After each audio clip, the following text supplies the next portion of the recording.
Our podcast reviews well-known movies and contains spoilers. The podcast may contain mature subject matter and mature language. Listener discretion is advised. Enjoy the show. Quiet on set. Places, everybody.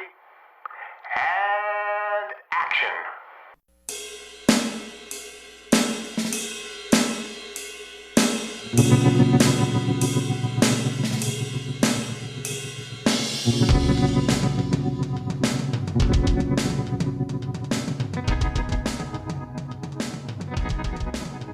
It's time once again for the Hooked on Movies podcast. Today's movie is a supernatural comedy from 1984, directed by Ivan Reitman. And of course, we are talking about Ghostbusters. Who you gonna call? Who you gonna call? That's right. With me are Ted. We came, we saw, we kicked its ass. And Ken. Human sacrifices, dogs and cats living together, mass hysteria. And I'm Eric. Ray, when someone asks you if you're a god, you say yes. Some memorable lines there from Ghostbusters. The original Ghostbusters from 1984, not the sad remakes and posy-like ones that they're trying to crush down your throat. But the new one that's coming out, Frozen Empire, that one is still an open book as to how it will be. Maybe we'll review it down the road. Ken, give us the synopsis of Ghostbusters. After the members of a team of scientists lose their cushy positions at a university in New York City, they decide to become Ghostbusters to wage a high-tech battle with the supernatural for money. They stumble upon a gateway to another dimension, a doorway that will release evil upon the city. The Ghostbusters must now save New York from complete destruction. That is the synopsis for Ghostbusters. That's pretty good. That's pretty good indeed. That's Ted, pretty what are the good and particulars of concise. this one? Okay, Ghostbusters, directed by Ivan Reitman, with a screenplay by Dan Aykroyd and Harold Ramis. It has a running time of 105 minutes, a release date of June 8th, 1984. It has a budget of $30 million. It had a box office gross of $295.2 million. And on Rotten Tomatoes, the critics score is a certified fresh 95% and an audience score of 88%. On IMDb, it has a user rating of 7.8. Ghostbusters stars Bill Murray as Peter Venkman, Dan Aykroyd as Ray Stantz, Harold Ramis as Egon Spengler, Ernie Hudson as Winston Zeddemore, Sigourney Weaver as Dana Barrett, Rick Moranis as Louis Tully, Annie Potts as Jane Malintz, and William Atherton as Walter Peck. And so many little cameos there. Oh, yeah. Cool. Not All as right. many as the music video. That's true. that, Yes, homie. not as many. Yes, I mean, George Wendt, Dana Plato, so many in Oh, yeah. John Ray Candy. Parker's Jr. Anyone who was Dana like, Plato? You out of all those, you went with Dana Plato, huh? dude, that's She was big in 1984. 84, Hey, might as man, well go come with on. Melissa Gilbert at Little House Yeah. on the Prairie, right? So, I mean, 84, man, she was top of the charts with Different Strokes. Everyone in that cast, come on. George Wendt Oh, they with were Cheers. huge. Yeah. Yeah, I mean, there's a bunch of cameos in that one. That was Terry that was Garr. such great. Yeah, Terry Garr, such a great movie, music video. Oh, yeah. Oh my, we could do a whole podcast just on that music video, but we will not because we are going to talk about productions and awards. Ken, and this one's got a few of them. Well, Ghostbusters was inspired by Dan Aykroyd's fascination with the belief of the paranormal. I mean, Dan Aykroyd is a little crazy when it comes to that. I think Ted was talking about this offline about Dan Aykroyd thinks he's been abducted, probably been anal probe too. He inherited all this from his father. His father actually wrote a book called A History of Ghosts. His mother had seen ghosts. His grandfather had experimented with radios to contact the dead, and his great-grandfather was a renowned spiritualist. So so it's just passed down to generation. We all know spiritualism is a bunch of shit, right? Ted, I'm not going to Houdini debate proved you. that. No, I'm not going to debate you on this. I'm kind of on Aykroyd when it comes to some of this stuff. So I like parapsychology, don't get me wrong, and I believe in Yes. ghosts. yes. I don't believe in spiritualists. Are you afraid of ghosts? No. I ain't afraid No. of no ghosts. But I'm just saying the spiritualists like of the time of we're talking about Aykroyd's, was it his great Oh, like grandfather? hacks. Yeah, they were I'm all talking about like con the men. era. Yeah, like the era Con of men. Sir Arthur Conan Doyle's time where he was feuding with Houdini. That's what I'm talking about. Let's get a Ouija board out and let's see what we can do with it. We're gonna stick with ghosts. 1984 ghosts. Continue, Ken. Aykroyd's original idea was set in the future, but he brought on Ivan Reitman as the director and producer, and Reitman was like, no. And Well, it was the studio who said no effing way. I think it was also Reitman. I think Reitman was like, because Aykroyd has a tendency to kind of go off the deep end when it comes to his writing. He's gifted in a lot of ways. Writing's one of them, but he just kind of goes a little overboard. And so he brought in Reitman and Ramis. All three of them went to Aykroyd's, I think, what's that famous vineyard? Martha's Vineyard? Yeah, and they all just kind of worked on the script there. Did a shitload of drugs and a lot of booze and put this bad boy together. I don't know if they did a lot of that because they brought their families along with it. Rumor has it that Aykroyd like stuffed their refrigerators with food and stuff. I guess he's like a great host. He really goes all out for them. So another fun fact, and I remember doing this. Everyone did. Back in the day, they had that phone number in the movie for Ghostbusters. Instead of 555, they replaced it with a 1-800 number, and you can call and you can hear Bill Murray and Dan Aykroyd saying that they're off chasing ghosts. It kind of kept the things going. I guess they got a lot of calls. And then as far as the roles for this movie, originally Dan Aykroyd had John Belushi in mind. But of course, Belushi had passed away, so that's how they got Bill Murray, who until the start of the movie and even into the start of the production of the movie, nobody was 100% sure if Murray was going to show up. Murray had and still does to this day, has a reputation of maybe he'll be there, maybe he won't. Yeah, he's pretty much aloof. He's Bill Murray. It's pretty much, you sign Bill Murray up, you kind of know what you're getting. It's just the way he is. Very prickly. He can be very prickly and very non-reliable, but in the end, the project is gold usually. As far as Belushi goes, too, Aykroyd referred to Slimer as Belushi. The whole eating thing in the hallway was based off of the Animal House scene. Great. Yeah. They also had considered for the Winston role, which was supposed to be a much bigger role. They had it for Eddie Murphy, but Eddie Murphy chose Beverly Hills Cop, which not a bad choice if you're going to good choice for Eddie Murphy. I agree. Especially since that's a starring vehicle, and this would be basically playing the fourth lead in the movie. Pretty much. Of course, they went with Ernie Hudson instead. The role for Louis Tully originally was going to go for John Candy, and Candy had worked with Bill Murray, Harold Ramis, Ivan Reitman on Stripes. And so they were all trying to get him to come aboard, but he didn't understand the character. He wanted to do it in a German accent, and he also then he wanted to have like German shepherds, and they're like, well, they already have enough kind of like dog references in the movie. But John eventually just passed, and they went with Rick Moranis in the role instead. So they just went with another SCTV star.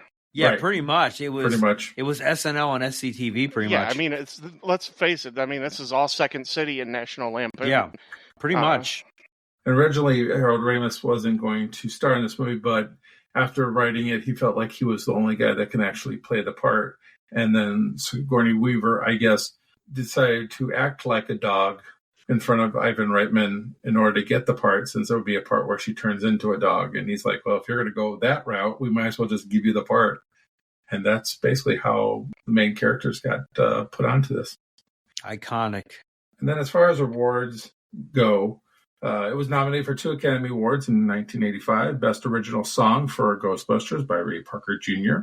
It lost to Stevie Wonder's I Just Called to Say I Love You. I hate that song so much. Oh my, that is such a poor representation of Stevie Wonder's music. Yeah. I can't believe that Ray Parker Jr., that song was everywhere. Everywhere. You could not escape that song. The video, especially the video, was just, the music video was all over everywhere. MTV. Mm-hmm. Yep. MTV probably played it once or twice an hour. And the radio. It was everywhere on the radio. And it was also nominated for Best Visual Effects, but lost to Indiana Jones and the Temple of Doom, which that's not, well, you know what? Not as good as a movie, but for special effects, I might have to agree. You know, and we'll talk a little bit more about the special effects later on. What movie did Stevie Wonder win that song for? He didn't. The Woman in Red. Oh, was it Woman in Red with Gene Wilder? Oh, yeah, that song is in that movie. Oh, my goodness. Okay. Ooh. Interesting. Yeah, originally when I saw that, I was like, I didn't know that song was in a movie. And then I didn't either. Looked it up and surprised Ghostbusters didn't win because the song didn't win for Best Song because it was, even to this day, everybody still sings it. Nobody sings I Just Called to Say I Love You. I just think of Jack Black and Black and High Fidelity. Guy comes in and tries to buy I just called to say I love you, and Jack Black goes, is she dying? You know, does she have a tumor or something like that? I remember that. Yeah. So let's talk about the first time we saw this movie. For me, 10 years old when it came out, all I remember is Ghostbusters.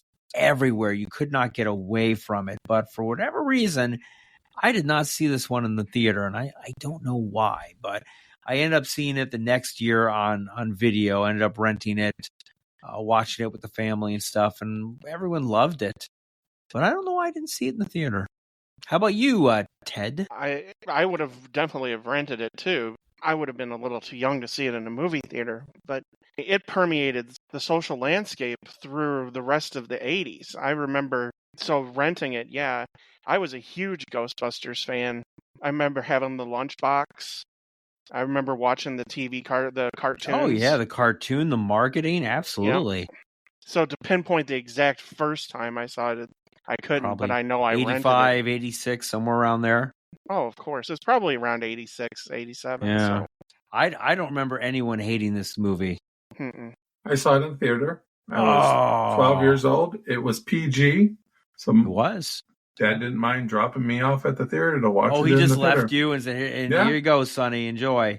My dad is the kind of guy who took me to see Goonies and fell asleep basically about a third of the way through. My dad used to take naps when he used to take us to the movie.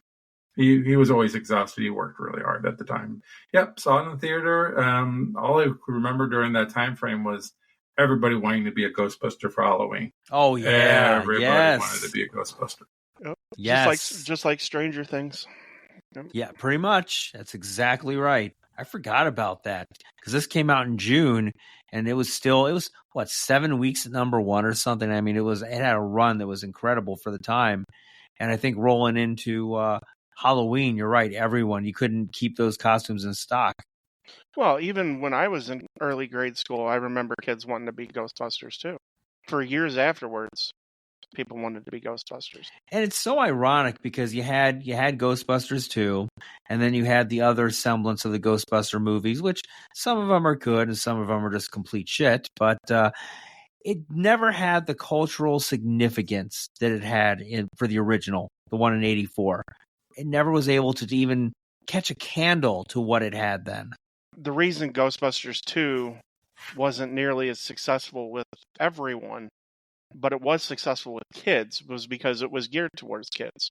Because Columbia Pictures realized what they had as far as a marketing tool, and saw how the kids were attracted to it, and then took out all of the adult humor that made Ghostbusters fun.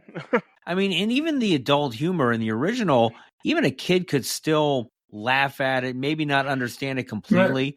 Yeah. One part that a kid is probably confused about in 1984. And we'll get to that when we talk about the film. Yeah. Were you confused, Ken? Is that what you're saying? Are you still confused, Ken? I didn't know what was going on when I was 12, I have to admit. I was a little sheltered at 1984. Some kids were sheltered back then. We'll definitely explain it to you then. Yeah, we'll go into strong detail with you. Use charts, by the way. Use charts and dolls, absolutely. Yes. Ghosts, we'll use some ghosts and Mr. Stay Puft. Where did Mr. Stay Puft touch you? I get it. Let's talk about part one of Ghostbusters. Professors Peter Venkman, Ray Stantz, and Egon Spengler experienced their first encounter with a ghost at the New York Public Library. The university dean dismisses the credibility of their paranormal-focused research and fires them. The trio responds by establishing Ghostbusters, a paranormal investigation and elimination service operating out of a disused firehouse.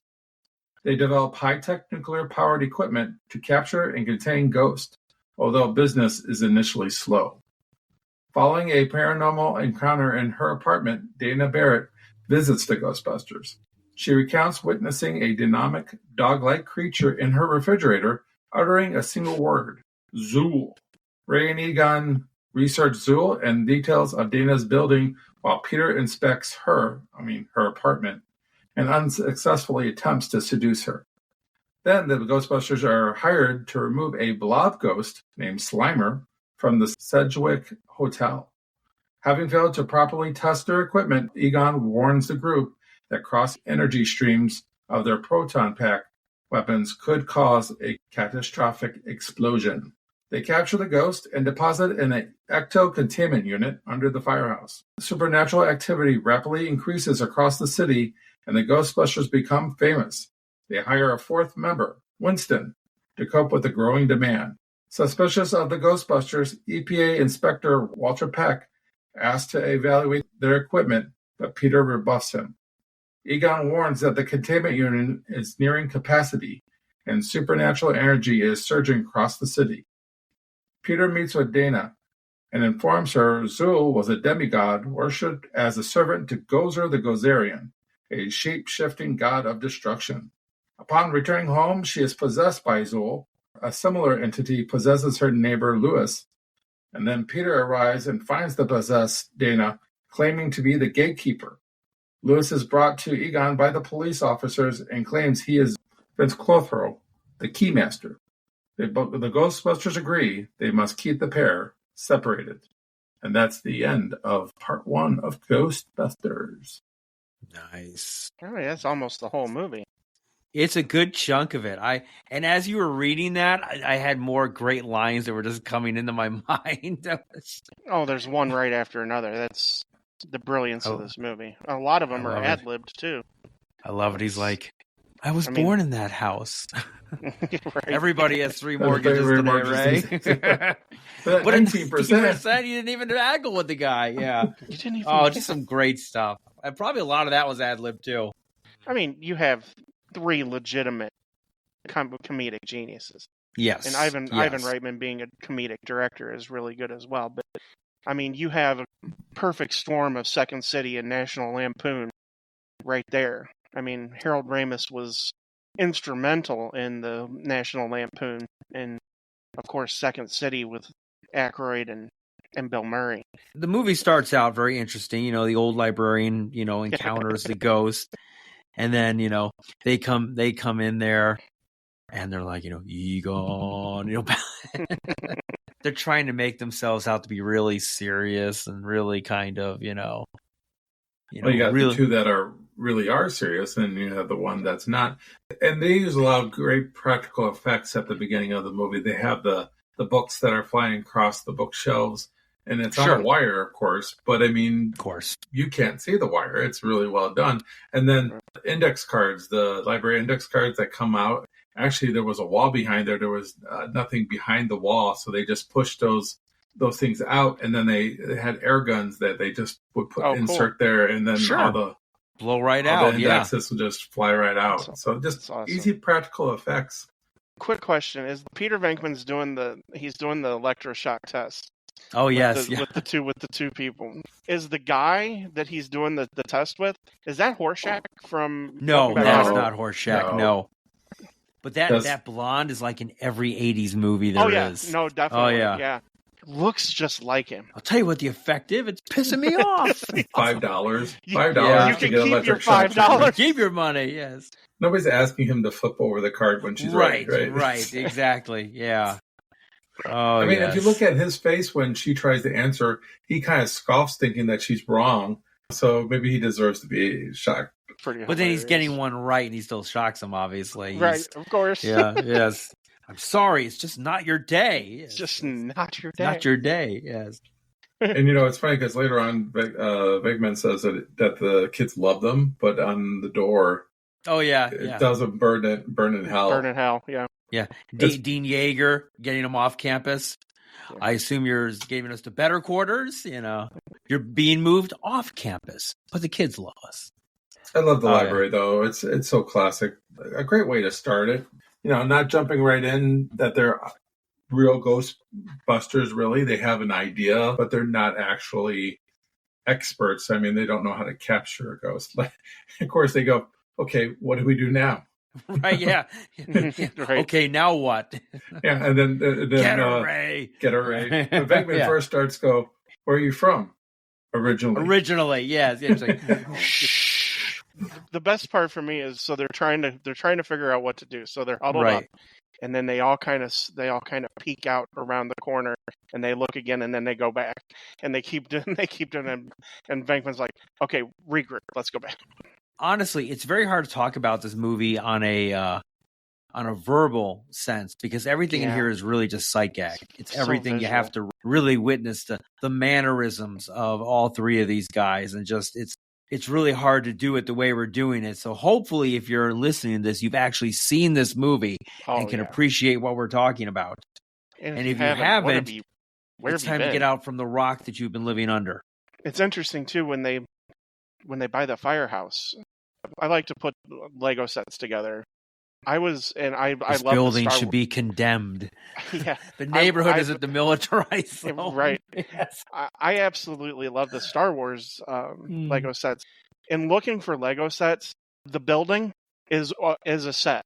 Is there really? Oh, that's cool. It's been retired, and I guess it didn't sell well.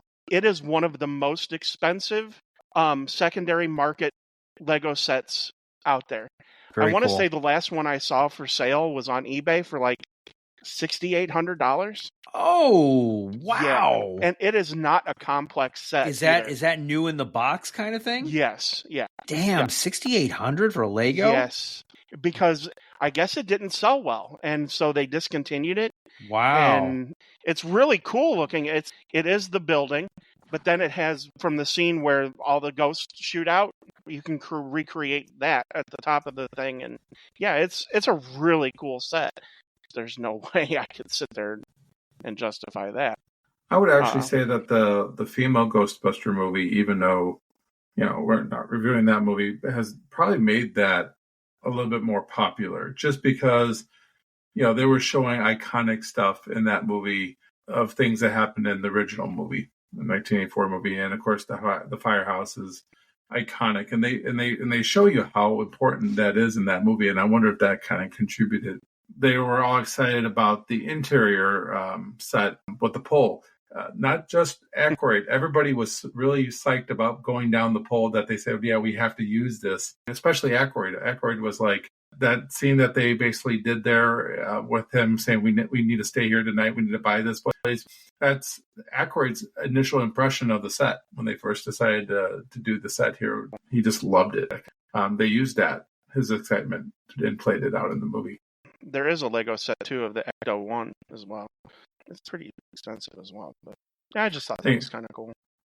Talking about the Ecto-1, I mean, it's an old ambulance. It looks kind of like a hearse almost, but I guess they only had one. I thought it was a hearse. No, it was an ambulance. It was an old school ambulance. But it had curtains in it, like a hearse. The siren and everything, I believe, is still the original siren from the ambulance and stuff. I think the curtains on there were for privacy. For privacy's sake. And I guess they only had one of these.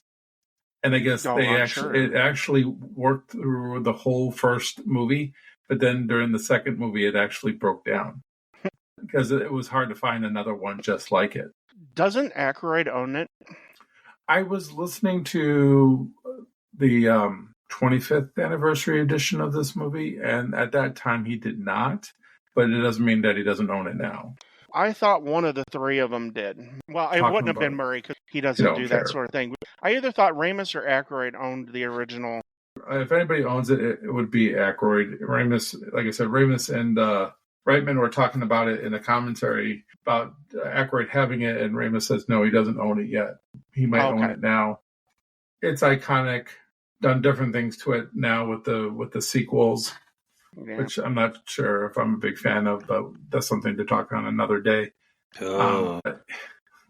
Anytime sequels are brought up, Eric's gonna go. Ooh, that's a whole they're- nother podcast of talking they're- about. You could dedicate just to the sequels alone. They're rough. They are rough. Yes, that's a good way to describe it. Afterlife is okay.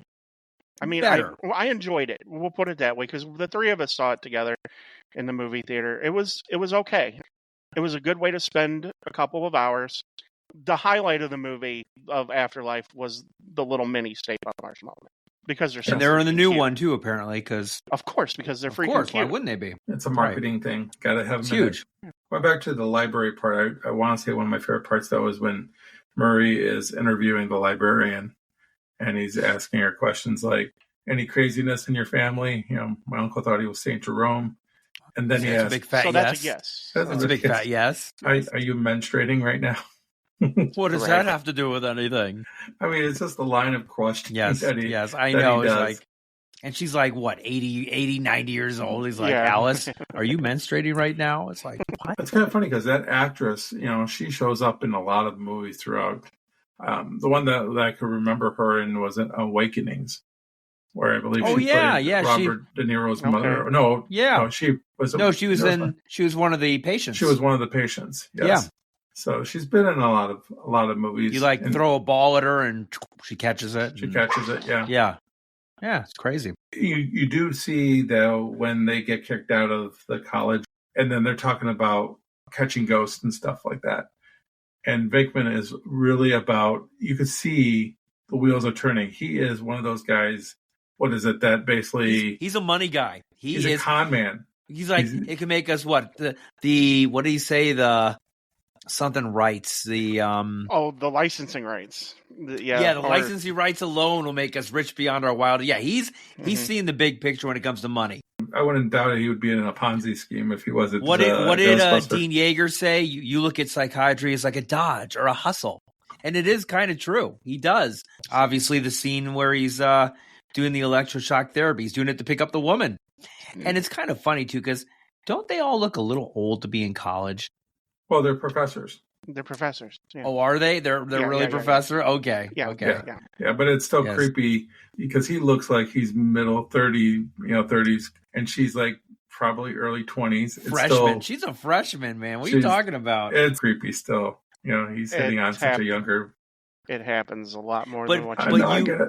Honestly, I would not expect anything less from Bill Murray. That's the kind of stuff Bill Murray does. Of course, it's on anything, man. He's hysterical. He's Bill Murray. He's Bill Murray. Yeah. I'm sure he hit on Emma Stone in Zombieland. I mean, come on. But why wouldn't you? True that. True True that. that. Yeah.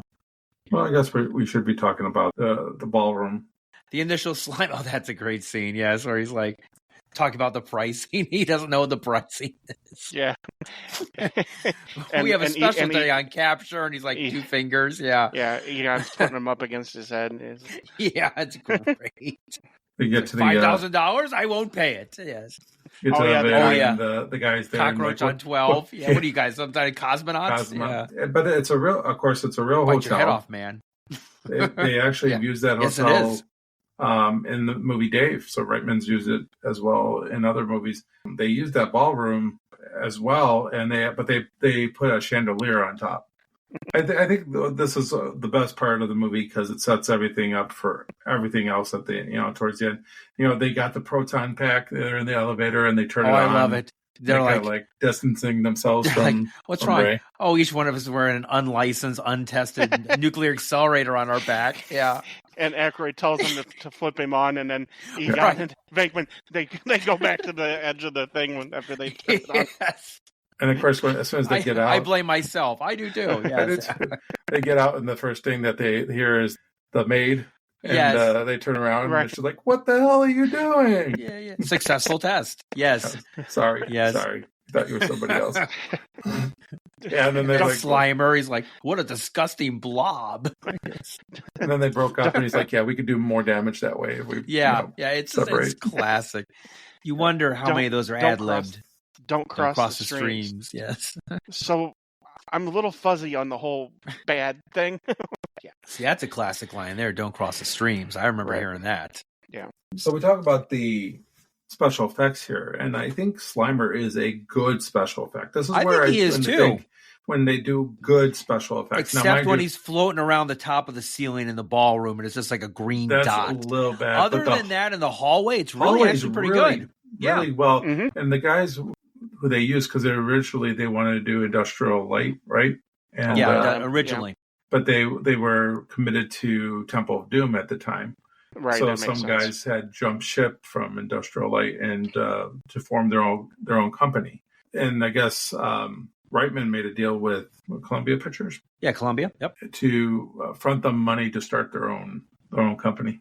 Well, some of it works and some of it doesn't. And this is where it works. Yeah. I mean, we're talking about the guys that split off from ILM. These are all the guys who got their start on the original Star Wars, because ILM is the Lucas farm guys. If you're comparing this to Star Wars when it comes to special effects, when Star Wars came out, that was a movie that no one ever dreamed of anything like this. No.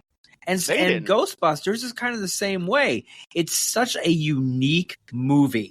It's not like rehash kind of stuff. It was such a unique movie when it came out. People are like, whoa, what is this? This is closer to Poltergeist, because Poltergeist is made a couple years earlier. Poltergeist is 82, but Poltergeist is more believable kind of hauntings and possessions. And, oh my God, this really could happen in my house. And it wasn't a comedy at all. This really, with the comedic aspects of it, really made it more far-fetched and, okay, Gozer, and they're going to take over all of New York City. I mean, come on. It's really far-fetched, but it was done so well. The writing was so good. The acting was so great. The timing was so great. That's what really made this movie, the movie of 1984. And make sure you check out our episode on Poltergeist. Yeah. Check out Poltergeist. Very good special effects in that movie. And the major guys who were in that film came over to this film. Well, that's Spielberg. And so there would have been probably ILM guys involved with Poltergeist too. So they were ones that made specific monsters and ghosts for the Poltergeist movie. They came over. Except for the real life corpses that they used. You want authenticity. That's something you wouldn't get past today. Maybe a bunch of cadavers float around in the pool. Nay. Yeah, somehow I don't believe that. I'll sell my body instead of science to science fiction. Yeah, right. Science fiction. Yeah. So the only way I'm ever going to get into a movie. Use my old body parts. So what happened to Dad's body? Well, he donated his body.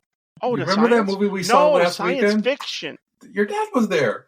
He was in it. Number 3 to the right of the pool. You see the hand pop up. That's Dad. So there's something familiar about that dead body. Anyway. That suit looks so familiar. What is it? But the thing is, this movie is such a hybrid of comedy and horror, and it's more comedy, but not over the top horror. Not over the top, but there are some scary things in this movie for 1984. Well, when you're 10 years old, yeah. I mean, a lot of stuff will just kind of freak you out, but now you look at it and you're like, oh yeah. Well, that's why they caught Magic in a Bottle, because it wasn't over the top scary. It was able to appeal to kids. Kids latched onto it, and they had no idea because it's not over the top freaky. No, but there's a lot of jump scares here, and going back to the library when the librarian turns into whatever ape-looking thing that is, it is scary for a 10-year-old. To see that, and in fact, it'd be scary for anybody because you don't know what it's going to turn, and that's the scary part. It's not what it turns into; it's the build up. But here's the difference: the difference between that is versus a horror movie is you have the librarian transform into the weird whatever corpse, and then you have the comedic Abbott and Costello timing of those guys like with the music behind it. So it follows like a scary scene with a comedic timing scene, which really, I think, breaks it up and makes it more palatable, if you will, for like a younger audience. And does it 10 times than Abbott and Costello ever. I just use that because it just kind of reminded me of that. Disagree with you guys on Abbott and Costello. There's a reason why they were one of the most successful comedy duos of the 30s. Come on. Yeah, who's on first? Yeah, what's on second? first? We get it. I know. And Abbott and Costello meet Frankenstein. And they meet every monster it's out there. I know. Movie. Ridiculousness. I get it, man. It just doesn't jive with me. I know they are comedic legends. I know they are like the predecessors of comic. 1930s comedy, vaudeville stuff, it just doesn't jive with me. Neither. I mean, who's on first is legitimately funny. I get it, and I'll listen to it. But other than that, it's just I don't. I mean, it's the classic. I saw something scary, you didn't. But back then, I mean, none of us would find Frankenstein or Dracula scary now, right? But back in 1930s, 1940s, that would scare people still. Well, sure, because special effects are in their infancy, and I get it. Yeah, it's more imagination of what could happen, whereas we need special effects to kind of instead of our imaginations. We want we need live corpses floating around in pools. Right, this is true. Yeah. We kind of skipped over, I think, a little bit over is the Dana Barrett character, who... Oh, a very, very important scene when he meets Dana Barrett. Yes. Yeah. Well, first, she has the eggs decided to cook. By the way, did you notice that the marshmallows she buys are Stay Puft? Of course. I did not notice it I did, until this time around watching it. I know. It's all product placement. How did I miss that she bought Stay Puft? All these years. And then Stay Puft is on the side of a building as an advertisement. Sure. When Stay Puft is walking down the thing too. So yeah, Stay Puft is all over. I had never noticed it either until watching it recently. Yeah, it's pretty funny.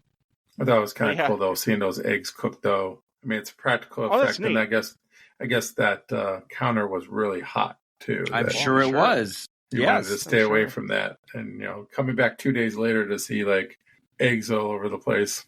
And Zool in the fridge. Yeah. Look at all that junk food. Which one? Yes. Oh, my God. Which one's worse, Zool or all the junk food she had? Right.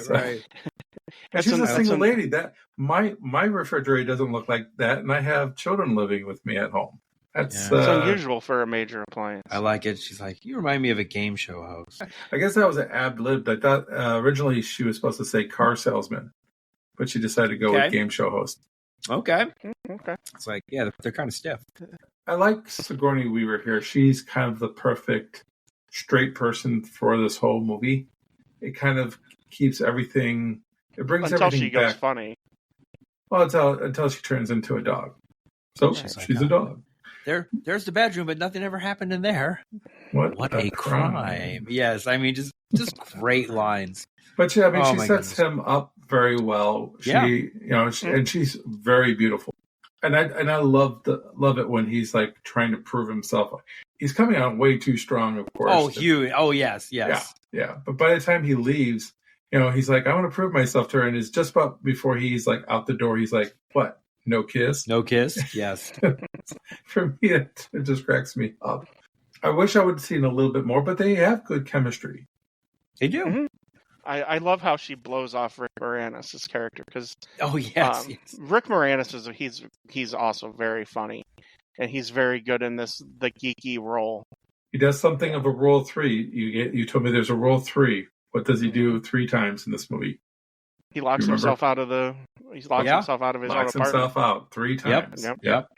And I mean, he's just one of those really smart guys that he's just hyper.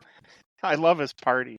This is Ted and Annette and a dry cleanership and receivership, and he's our accountant, right? Yeah. Hey, this is smoked Nova Scotia salmon, $28.95 a pound. I got it for this price because yes, this is great. And he has one hot chick there. And she wants to leave, and he's like, well, if we start dancing, maybe everybody else will start dancing. Playing Disco Inferno by the Tramps. I love it, yes. Right. Okay, Yeah. everybody, who brought the dog? Yeah. I mean, it's funny that he could hear. I mean, is he just waiting for Dana to come down the hallway? Because every time she comes down the hallway, time. Yeah, because she's like tiptoeing past his apartment know, every right? time. He's like, "Oh, Dana, I thought you were the pharmacist." I think John Candy would have been fun in this part too. Not with a German accent though. Not Not with with a German accent. yeah. Oh, Dana! So now I'm maybe- thinking Nazis. But Rick Moranis does play it over the top too. He's an overtop nerd. He Yeah. is. It's beautiful. He's perfect. And it's Rick Moranis, so it's very believable. So I probably would be okay with not having John Candy here, Yes. though. I'm sure John Candy would have done fine here as well. Oh, I'm sure he would have. I mean, he's John Candy. I can't see anybody but Rick Moranis now. I mean, because he's hilarious. After he turns into the Keymaster, that is some of the most comedic gold when he's going around the office with Egon and Annie Potts, and he hands him the lamp. Yeah. And he drinks the hot water out of the. Do you want some coffee? Yes, have some. Yes. And the cop goes, I think that he's for you. Yeah. Dropping off or picking up? Dropping off. I think we should get these two together. No, we definitely should not get these two together. That would be a bad idea. Bad idea. How about the scene right before he gets possessed where he's locked outside of that restaurant where they won't let him in? Oh, and And all the hoity-toity people are ignoring big him. glass, yeah, and they're just like, no one sees the big dog going to get him, right? Well, They're just even like, if they don't see the big "Ah!" dog, the fact that he screams and then Right, slides he's like- down, nobody his wants to back's do up anything. against the glass, yeah, and they're just like, "Bruh." I like it. I like love when it. he's in the apartment and he's like, "Okay, who brought the dog?" But that's where the special effects don't work very well No, No, they're bad. very weak. because they're trying to use an optic. It looks So- like poor claymation. You're right. It looks really. Well, it's got Really the glow. It's got that weird glow to it, and Yeah, it just yeah. doesn't look natural in any type And of way. as he's chasing him down the hall and stuff, yeah, it's bad. If it looks that bad, why even show it? Why just not give us an illusion that something's chasing him? How does Yeah. that look on 4K, Ted? Does it look just as bad? I mean, you can tell. It looks more like claymation than more like stop motion. What it reminds you of a little bit is the Rankin and Bass stuff. Oh, that's little so bit. great. That's what you want to Yeah. be compared to. Yeah. What it reminds me of is when Superman originally came out on Blu-ray, and they would show him flying up in the sky. Yeah. It looked like there was like a green screen behind him. Was there? Yeah. I mean, Okay. you just could tell. No, he was really flying. bad. It's Christopher Reeve. He could have been, really right? fly. Just can't jump over horses. Speaking stay of on the horses, horse. Too soon? Speaking of horses, I love it when Rick Moranis goes up and starts talking to the horse. Yes. It makes me laugh every time. There's Wait so for many. the sign. Yes. Right. Sign we're going out of business. You're right. But then you have Sigourney Weaver, who also changes when she becomes possessed. And that's a little freaky when she sits on that chair, and the chair kind of like grabs her in all the different Yeah. parts. It's I like think the they were old- like violating her a little bit there. They it's were like, violating her a little bit. It's kind of like the Memorex commercial where the guy's in the chair Yeah. holding on. Yeah. And then But, she's got that great look after the fact, right? Oh god, yeah. Are you the key Yeah. master? And she shuts the door on Beckman. No. She shuts the door Yeah. in his face. No. He's looking through the keyhole. He's like, what? And then Their are you whole the keymaster? interaction. Yes. Yeah. I'm a friend of his. Yes. Do you want this body? Is this a trick question? Right, yeah. Take me, sub creature, or something like that. And Yeah. he's like, no, it seems like there's more He's than like- one person yeah, in he's there like, right now. Sure. No, I can't. No, There's more Yeah. than one person. yeah, it looks like he got more than one. Yeah, it's just classic. It's so funny. It is. Oh my god. I love Rewinding it back so a much. little bit. I know it's Because there's so much to talk there's about here. so much to talk about, and it just keeps Well, the first it section you pops covered. in your mind. The first section you covered was like the majority of the movie. Well, that's where a good cutoff would be. But there's the part where they finally go back after they become famous, and he does go back to Dana, and she comes out with that other guy, and he's like, "Who's the stiff?" Oh yeah. But then he kind of The musician. and then he tells her, "You're the best one in your role." I think that scene, out of all the scenes between him and her, is probably where I buy them as a couple. There's Yeah. a lot of playfulness. She's reacting perfectly. This is cute now. Whereas like earlier on, she just wants to get him out of the apartment. We don't see any attraction on her part for him. But this second time around, I think there's just an easiness of it. I think it's because he does have information on her, and he's kind of not as overboard as he once was. I enjoy it. Their chemistry, especially there. It's cool that they were able to film that outside of the New York Metropolitan, Opera isn't it? House. Yeah, the Yeah, Met. The Met. That's pretty cool. With a mime. Then that's the other thing too. The when they're doing the montage of all of the news footage, and the guy's doing the thing on the street, and one guy comes up behind him and is like picking his nose. Yeah. It's just a How about the thing. Larry It's King funny. thing? I love Larry King. Oh, Larry King when he was Larry still on the King, radio. Yeah. Smoking in the studio. Oh yeah. Larry King. Everybody wants to know, how's Elvis, and have you seen him lately? Yes. Yeah. I mean, lines like that were kind of stupid, though. And it's like, really? Yeah, but come on, Elvis had died in 1977. It's still pretty recent. This is true.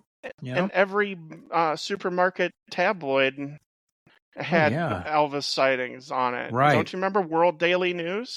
Oh, yeah. I used to National love Enquirer. those checking out at when I was a kid, checking out at with mom and dad at the grocery store and reading the fake headlines like 700-pound baby born. It's like Showing come on, it. man. I remember It's cool. seeing like an article where Elvis's face is in like the door, and then Elvis's middle name Aaron is misspelled on his gravesite, and just all these different things on why Elvis is still alive. Still alive, is working for the CIA, faked his own death. Sure. Right.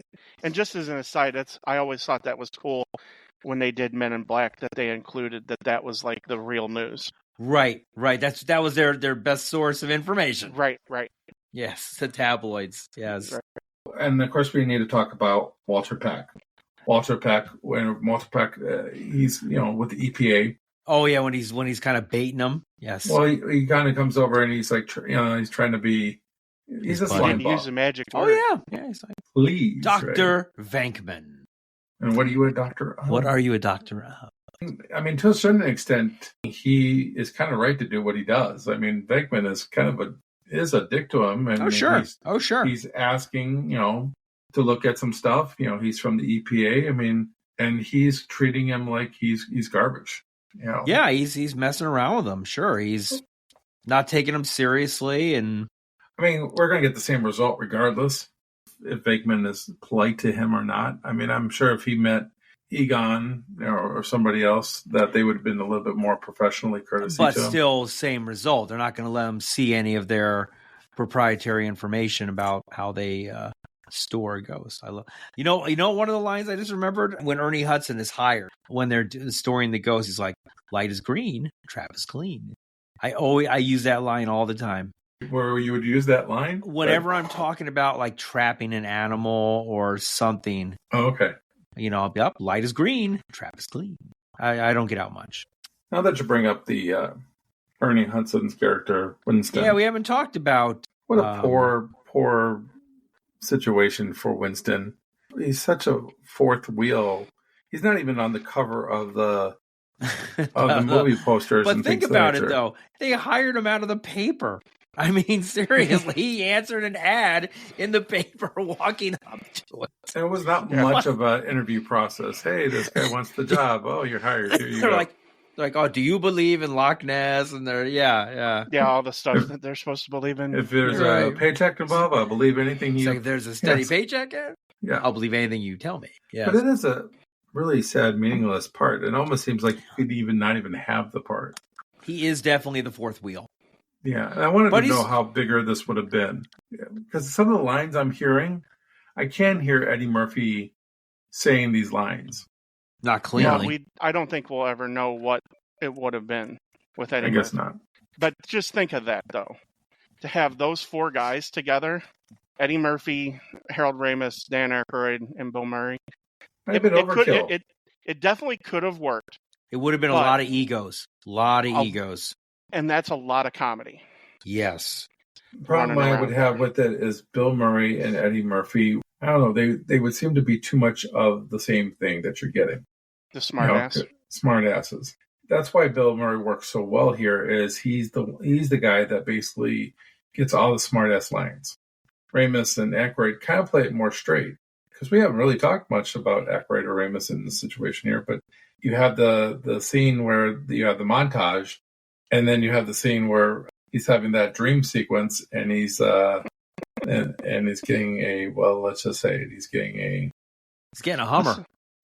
From a ghost with Ray Parker Jr. in the background there, Yeah. huh? A succubus. That's the actual technical term for that kind of ghost. Well. But if you look at the scene actually, this was going to be a longer scene. This was actually filmed in like some type of castle that Ray went to, him and Winston went to. There was a female ghost, and this actually would have taken place in that scene. The problem was it was too long of a scene, and it kind of halted the momentum. You might lose your PG rating too. Yeah, PG rating, but it halted the momentum, and so that's why it was put into like the montage towards the end. It fits perfect right where it does. It is. It works well. But as a 12-year-old, I didn't know what was going on. That's the whole thing. Is they kind of leave it open like that. The adults know what's happening. The adults get it right. The kids, it's over their head. It's over their head. It's perfect. It's the way it should be. I think we're just on the verge of PG-13 here, and we're not there yet. I think what was the following year, I think is well, yeah, 84 did not have PG-13. I think 85 was the first year. Right. So you probably would have had a PG-13 just with the scary ghosts and stuff. It's literally the fine line between PG and R was just so vague. Yeah, the swearing. Yeah, a little bit. Yeah.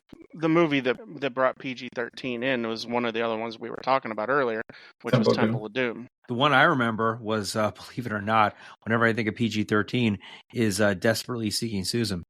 Came out in 86. I remember seeing the trailers, and I'm like, PG-13? What's PG-13? Didn't mean anything back in the day, because you could still go see it if you were under 13. It was recommended to have a parent. Unless you had parents that wanted to drop you off and leave. Crack down on you and wouldn't let you see PG-13 movies. I knew a lot of parents that were like that. Mine were. Were they? Mm-hmm. G, only G for Tettles. G and PG. Disney only. Ridiculous. That explains so much. My dad was pretty cool. He let me watch Top Gun, so there's that. Is that PG or PG-13? PG-13, yeah. Because of the sex scene. Oh, whatever. The horrible, my the horrible goodness. kissing scene. Oh, I had to go out of the room when it happened. Little Berlin, take my breath away. Yeah. Up to that point, I gave your dad high praise for bringing you up, but letting you go see Top Gun, I don't know about that. No, we rented it. It was rented. Oh, you rented it? Well, that's even worse. Oh, when he made you leave the room? Hey, Junior, go get me a beer. Make it 2. Cheesiness is the best. No, it's so cheese, but it's still great. Let's roll into part 2 with Ken. Peck returns with law enforcement and city workers to have the Ghostbusters arrested and their containment unit deactivated, causing an explosion that releases the captured ghost. Lewis escapes in the confusion and makes his way to the apartment building to join Dana. In jail, Ray and Egon revealed that Ivo Shandor, leader of the Gozer worshipping cult in the early 20th century, designed Dana's building to function as an antenna to attract and concentrate spiritual energy to summon Gozer and bring about the apocalypse.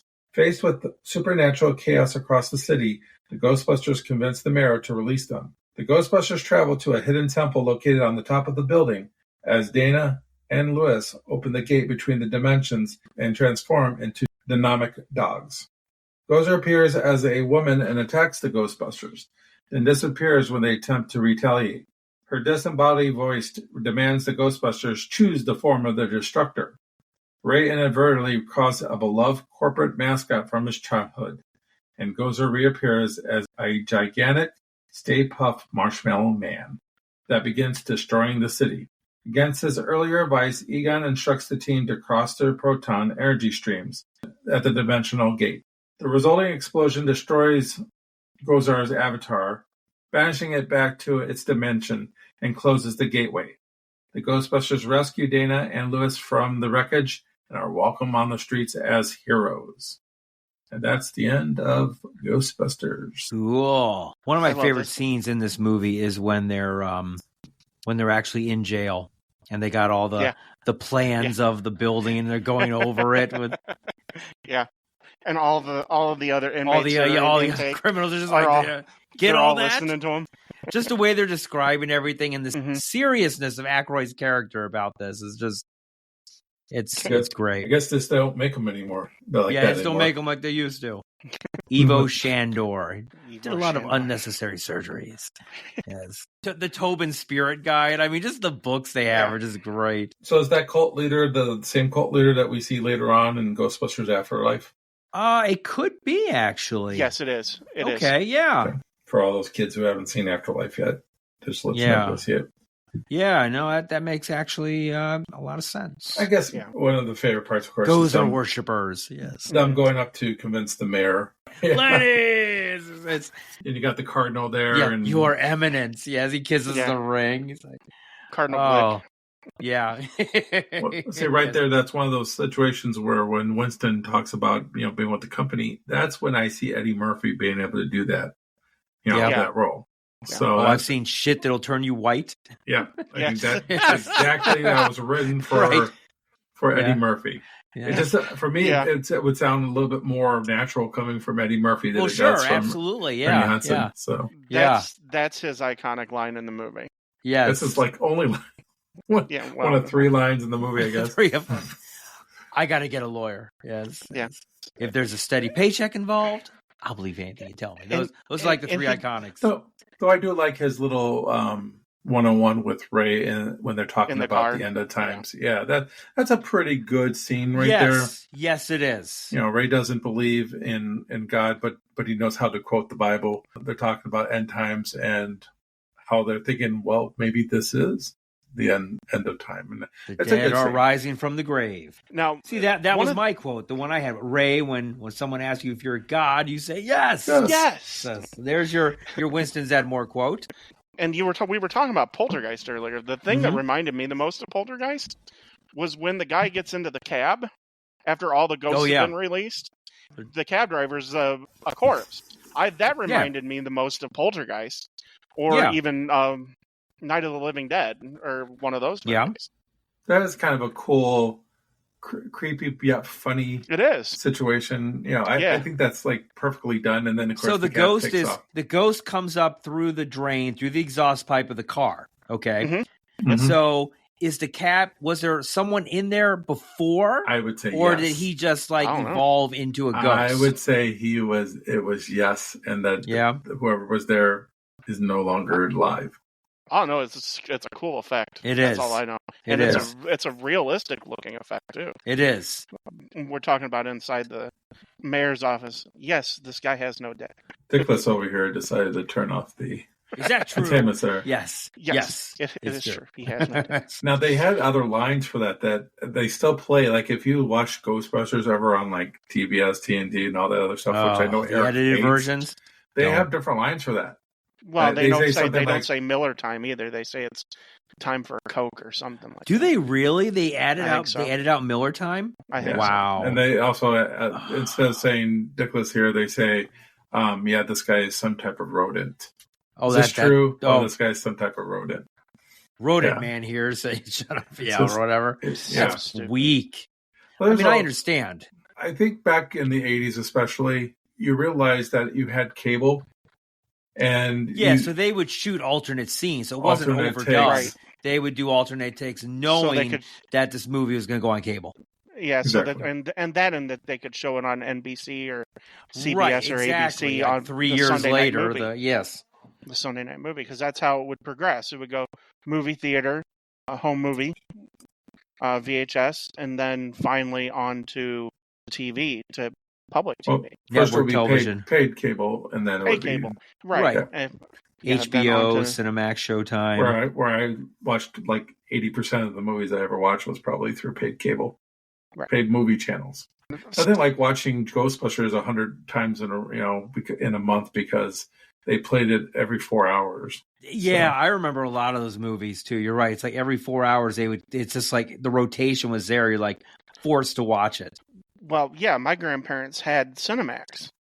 So when Skinemax? Yeah. Yeah. Lady Chatterley's lover. That's why I've seen Temple of Doom and Empire Strikes Back more than any other of the other movies in those three series. Because when I would go over to Grandma and Grandpa's house, Temple of Doom and Empire Strikes Back were always on. Except at 1 o'clock in the morning. They just put little Teddy in front of the TV and just make him watch it. No, I wanted to So watch he's like, it. I'm watching Temple of Doom now. Leave me It's 1 o'clock in the alone. morning. Leave me alone. What's that No, tissue next to you? I don't know. I was little, assholes. But anyway. Temple of Goo. What's this? And they would show them back to back. Once Empire was over, it would start over again. Because that's how Cinemax would work. It's an odd combo, though, those two movies back to back. It just so happens because they were released so close when they were on Cinemax. Empire Strikes Back? It was a few years different. Empire Strikes Back was 1980. Right, but when they went on... Temple of Doom was 84. By 84, Cinemax had started as an offshoot of HBO. And they couldn't get Return of the Jedi because it was too new. Exactly. And it had just probably went from HBO to Cinemax, but they also got the rights to Temple of Doom first. So they were running Temple of Doom all the time, too. That's why it won the Academy Award. It's just for special effects. It was Cinemax. It was just one of those weird connections that happened to make, and it always sticks out in my mind. I love the Stay Puft Marshmallow Man. Who doesn't? The Stay Puft Marshmallow Man is awesome. He's walking down when we first see him in between buildings. He's got that smile on his face. That's the part that's so awesome. Ray? What did you do? That's what I love about the Stay Puft Marshmallow Man is he actually there's something you don't see every day. He actually has the facial interactions. Yeah. It's really cool that way. It's not like just like a Godzilla or something just coming down and just wrecking shop. He can emote a bit. And I think it's cool. There was like some type of Stay Puft Marshmallow guy, but there was also we also back then had the Pillsbury Doughboy. A little bit like Pillsbury. And you had the Michelin Man. So and it was the Michelin Man. Yeah, it was kind of like a combination of all those kind of because the Pillsbury Doughboy had the chef's hat. Right. And here you have the sailor hat. So Michelin Man's made of tires. He's a sailor. Why don't we just take him down and get laid? Get him to the dock. Hey, no, he's like, hey, this Mr. Stay Puft's an okay guy. He's a sailor. We get him down to the docks, get him laid. Our problems are over. Yeah. Right. Great. Oh God, I love it so much. It's so funny. Only problem I have with this last kind of scene with the Stay Puft Marshmallow Man is I feel like it's quick. I feel like there's not much of a battle there because most of the battle. Well, he is made of marshmallow. They don't even kill him directly. They have to shoot it against the temple. Sure. Maybe if he kills Winston or something, make it a little bit more. Wow, you want to kill off a Ghostbuster? This is a comedy, man. Not killing Holy him off. Shit. We already thought that somebody should die. Maybe Peck should die. Well, we already thought that Sigourney Weaver and Moranis' characters are dead, right? No, you already thought they were converted into dogs. So she's a dog. Then, yeah, right. What is it? No, when they're in the prison, where he's talking about her, he's like, I find her interesting because she sleeps above her covers. 4 feet above her covers. Ray has that wonderful line about ceasing all, paranormal activity. Yes, in the New York area. Yeah. Yeah. City, county, and city of New York. Way to tell him, Ray. Ray's very interesting. He's such a technical babble kind of guy.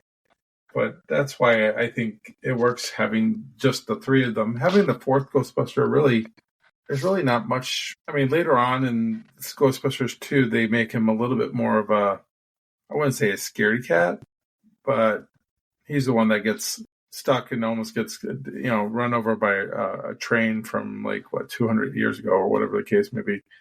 I was waiting for someone to play the race card.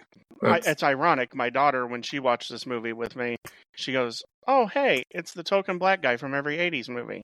She's not too far off. She's very observant. Yes. I like having the fourth Hudson. Ghostbuster. Yeah, I mean, whether he's black or white, I like having the fourth Ghostbuster who didn't grow up with these guys, doesn't know these guys, answer an ad in the paper, of course he's not going to be like top tier. They don't know him. And here I again, think he we played don't it well, we though. don't know exactly what, and I don't think we'll ever know, because I don't think that the scripts even exist of what the character was supposed to be.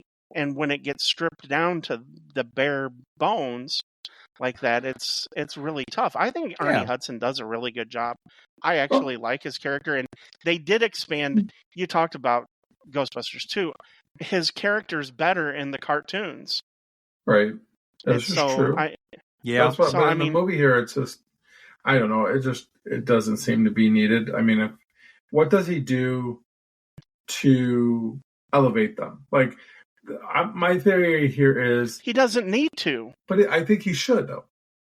I think if you bring a fourth character in, the job isn't worth $22,500. The fourth character, the fourth Ghostbuster, should have done something that made or broke the situation. Like, he saved all three of them, because if it wasn't for that fourth Ghostbuster, then maybe everything wouldn't have worked out.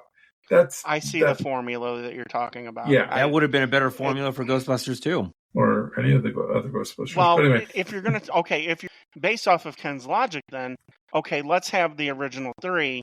Because you're doing a sequel, you want to add a new character, add his character in, and be more consequential in that movie. I can understand that. I'm not going to quibble over how it works. I mean, the movie's still great. Don't get me wrong. I just think that this character. I mean, if you remove this character, it doesn't change anything about this movie. It's still exactly the same movie. Yeah, that is one of the reasons Ghostbusters 2 fails, is because they try to rehash the old characters instead of introducing new characters. That's because Rick Moranis becomes a Ghostbuster. Well, that's the simplest thing. Yeah, exactly. They're trying to force old characters into new roles, and that's where it doesn't work, instead of introducing a new character. So I can understand what you're saying there. It's just I like Ernie Hudson's character.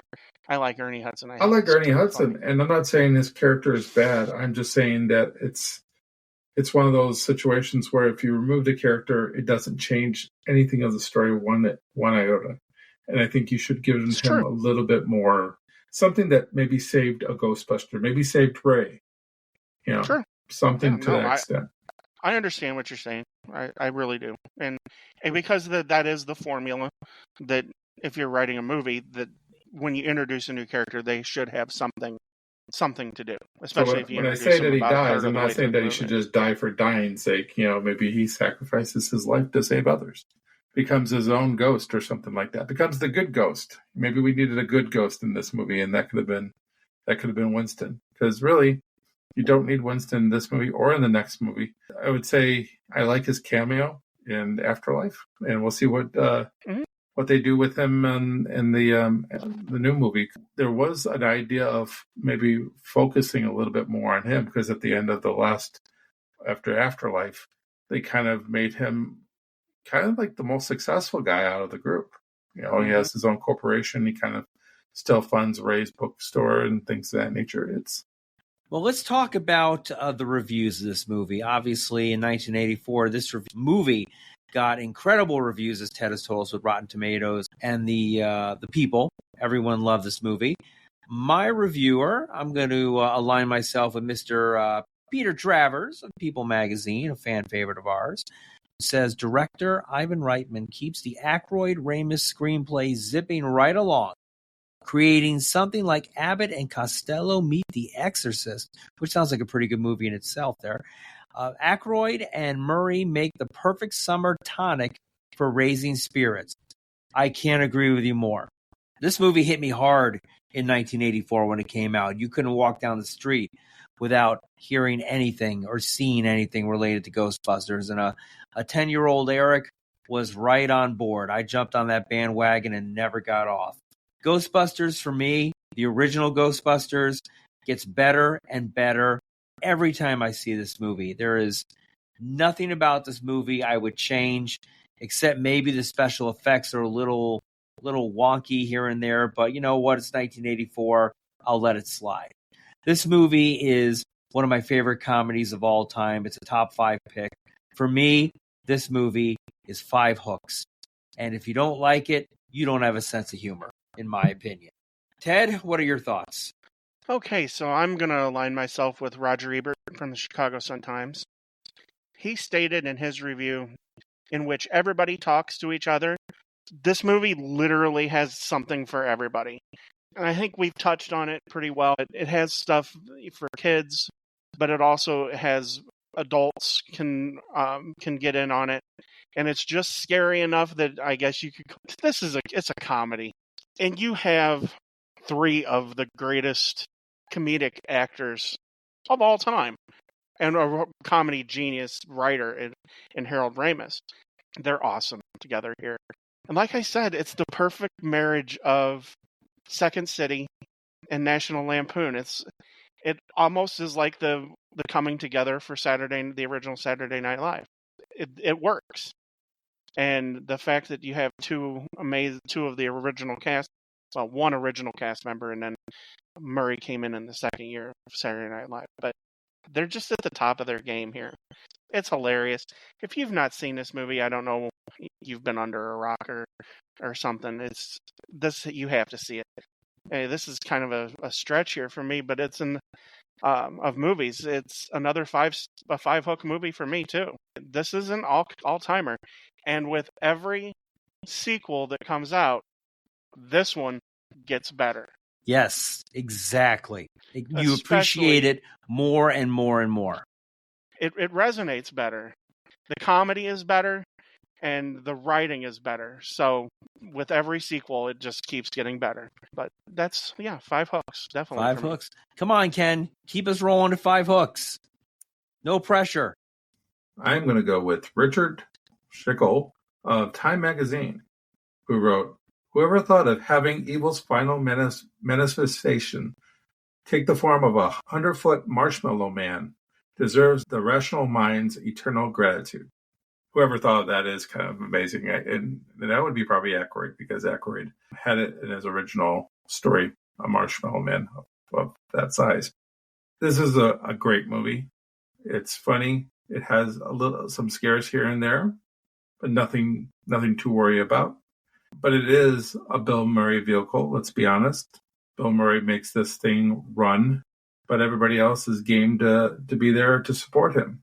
There are some problems with the special effects here and there, especially when if they have their characters moving around any. I mean, the Marshmallow Man looked fine, but when we got to the doggish-looking demon, it just fails, unfortunately.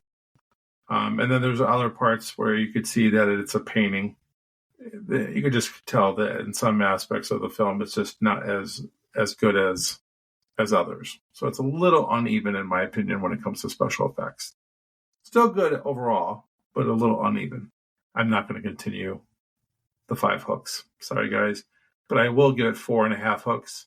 It is one of the best comedies out there, but I wouldn't necessarily put it in my top 25 movies of all time. But it's probably up there in the top 100 movies of all time somewhere. It's fun. Every time I see it, I enjoy it. What makes this movie stand out from other comedies is the passage of time has not hurt it any. For whatever reason, this movie isn't dated, even though now we have computers everywhere and cell phones everywhere and social media and all that other stuff. And this movie, you could watch it, and for whatever reason, you forget that we have all that type of technology. When a movie can do that, and it's supposed to be a science fiction, horror, comedy type of movie, it's doing something well. But yes, 4.5 hooks.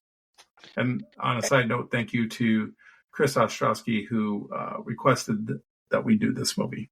So this was a fan pick. Well, Eric, every party has a pooper, and Ken is the pooper. I don't think 4.5 stars is a pooper, but I'm going to give Ken one final chance to redeem himself on this movie. Ken, can we agree that this is the best Ghostbusters movie out of all of them? Yes, by far. Okay, good. By far. So far. But this is not Blazing Saddles. This is not Airplane. This is not Young Frankenstein for me. So is it's not good. a Mel Brooks movie, is what you're saying. Not a Mel Brooks or a Or Zucker Zucker Brothers. Brothers. Zucker Brothers. Yeah. That's fine. I'm 4.5. No argument. I just want to make sure you're not aligning yourself with that horrifically bad female Ghostbusters movie. Oh, no. Or it's not. Ghostbusters 2. Even though I'm still- I do like the female Ghostbuster movie, that won't even be even in the 4 star. I'm still 4 very hook proud category. I've never seen it.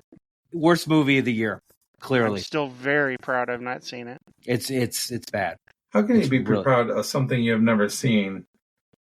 I mean, Because no one says Because I anything have good no about desire. it. you were also proud that you didn't see Harry Potter either, but eventually you came around still, to that. No, I've never seen a No, Harry but Potter Ted- movie yet. Ted was very proud that he didn't see Harry Potter. You're comparing the complete and utter misuse of Melissa McCarthy and Kate McKinnon. um, Yep.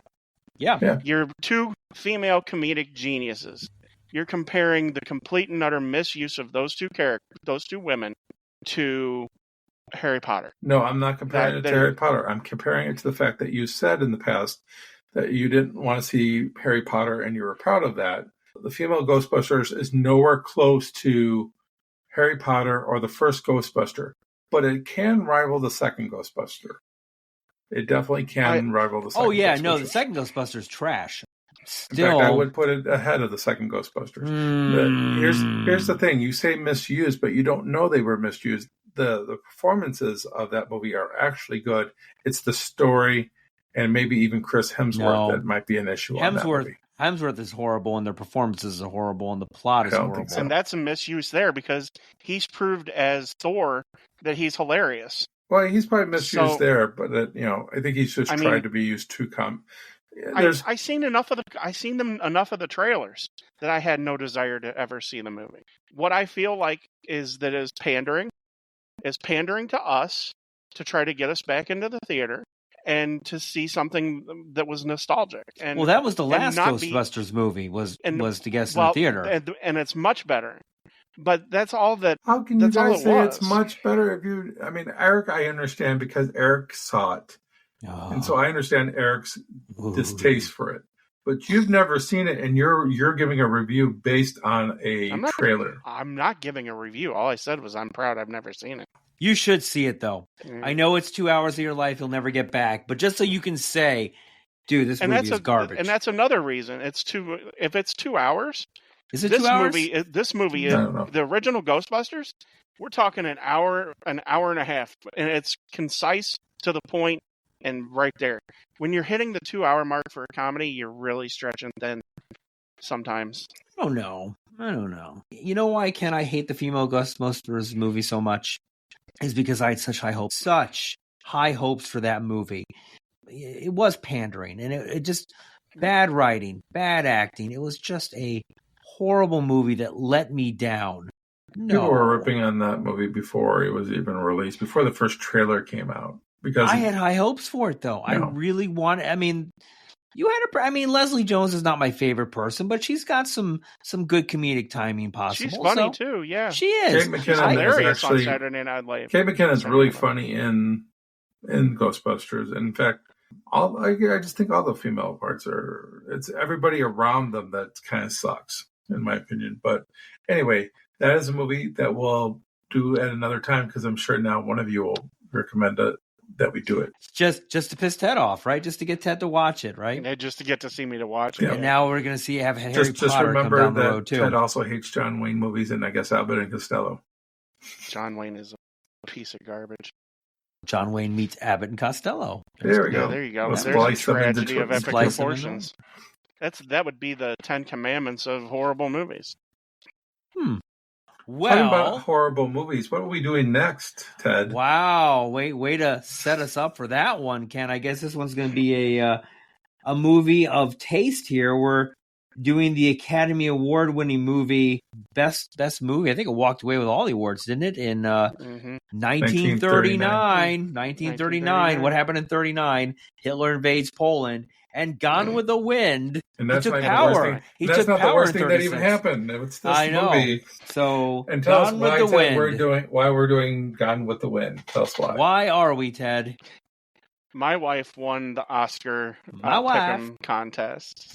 And Gone with the Wind is one of her favorite movies, so she chose to have us review Gone with the Wind. And we may have a special guest. She may join us. It's not confirmed yet, but his wife, Michelle, may join us for this. And it wasn't fixed because this is what I call the most overrated movie of all time. But it is also another importance. This will be our 100th full-length episode. So that's another reason why we're doing Gone with the Wind. Party! So it's pretty much going to be you and Michelle yelling at each other. Ken and Michelle? Yeah, Yeah, probably. Ken and Michelle, yeah. We are just window dressing. We're just window dressing. I told Michelle that I have editing rights, and I'll make her sound like she hates Gone with the Wind. So it is. She should use her words very wisely. When they get together and talk about, don't say words like racist. Yeah, don't use any negative words. Everything's positive and cheery. When they get together and start talking about Gone with the Wind, it can get pretty funny and pretty interesting. See, that's worth it right there. I just want to be a bystander and listen. Worth the price of admission. I'll just say, frankly, Scarlett, I don't give a damn every, few minutes. 5 seconds, yeah. 5 seconds. What do you think, Eric? Frankly, Scarlett, I don't. Because you really can't quote. I don't give a damn. You can't really quote any of the other parts of the movie. Every 5 minutes, I'll be asking Michelle, "Now, how is that not racist?" Just to get her to say the word racist. Say it. Say it. You know you want to. Oh, great. All right. Tell us where they can find us on the World Wide Web there, Ted. We can be found on Twitter at hookedon_movies. You can interact with us there. There's always a lively discussion going on. And whatever podcast version you're listening to us on, whether it be Apple, Spotify, Good Pods, anywhere that you can, if you can, leave us a 5-star review. Tell us what you think of Ghostbusters. Tell us if you think Gone with the Wind is racist. But just write a nice review. It helps us get noticed. And maybe not talk about racism. Nice. You probably don't need to do that. It's the internet. Somebody's going to mention racism. How about Hitler invading Poland? Yes. Bring it up. Let's talk about it. How about females doing Ghostbusters? Anyway. Yes. Everything. Yes. All right. And then Ken, Facebook. Some lively banter there. Some great stuff you've put out. Yes, thank you for all those who have contributed to the Facebook page. We thank Justin. He does a lot of work on our Facebook page. Always helpful to promote our podcast. And feel free to bring up any movies that you guys want to discuss. Right now, we are kind of filled up with movies for the rest of the year as far as what we're doing. But we're still looking for suggestions down the road. Or you never know when something is more interesting to do than another movie. So, yeah, keep it coming. All right. Well, that's all the time we have for this episode of Hooked on Movies. I'm going to steal a line from Ghostbusters here because I think it works. It's all over, kids. It's Milla time. See you at the movies. See you next time on Hooked on Movies. Who you going to call? Ghostbusters!